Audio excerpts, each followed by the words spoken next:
Alors le fractionné, c'est toutes les vitesses qui sont autres que l'endurance. Enfin l'endurance aussi. L'endurance c'est notre vitesse de footing, c'est la vitesse à laquelle on court tout à fait au début. Voilà, on est en footing lorsqu'on est en aisance respiratoire. Là, lorsqu'on est en aisance respiratoire, c'est que l'on est capable de parler en courant. Le fractionné, c'est toutes les vitesses qui sont supérieures, on va dire, à son allure d'endurance. Et jusqu'au sprint. Alors l'endurance, on peut tenir relativement longtemps, 1 heure et plus. Et le sprint, on le tient très pas longtemps, on le tient 5-10 secondes, voilà, comme Usain Bolt.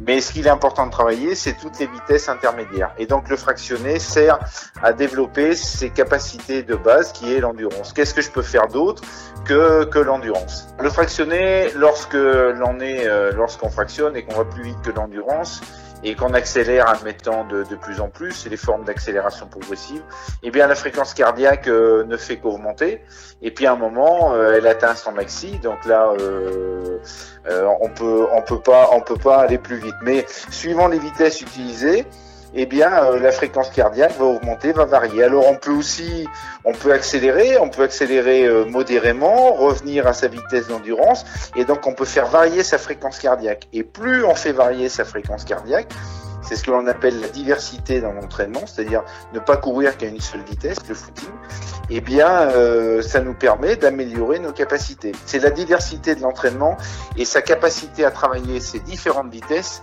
qui vont nous faire progresser. C'est aussi sa capacité de récupération, c'est-à-dire que je peux accélérer, mais si j'accélère une fois et que je mets en plus beaucoup de temps à récupérer, là c'est problématique. Donc il va falloir aussi à l'entraînement travailler sa capacité d'accélération, donc des accélérations modérées, et de les répéter plusieurs fois, parce que c'est aussi sa capacité à travailler dans la durée d'un entraînement, et bien sûr ne pas faire qu'une seule accélération, qui va nous permettre d'augmenter nos capacités. Pour dire aussi que dès le départ, des gens qui sont non sportifs et qui voudraient se mettre à courir, si on parle directement de fractionné, on va faire un petit peu peur.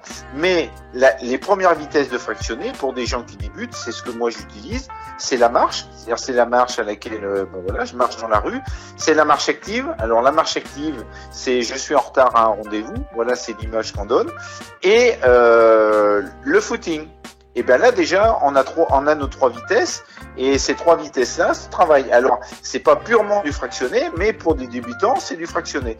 Et donc pour travailler sur la durée, parce que un débutant, si je le fais vraiment courir tout de suite, il se peut qu'au bout de 10 minutes de footing, il s'arrête. Alors que si je mets 5 minutes de marche, 3 minutes de marche active, 3 minutes de footing, on va s'apercevoir que déjà dès le premier entraînement, cette personne, en mixant ces 3 allures, elle va être capable de faire une activité physique qui va dépasser 40,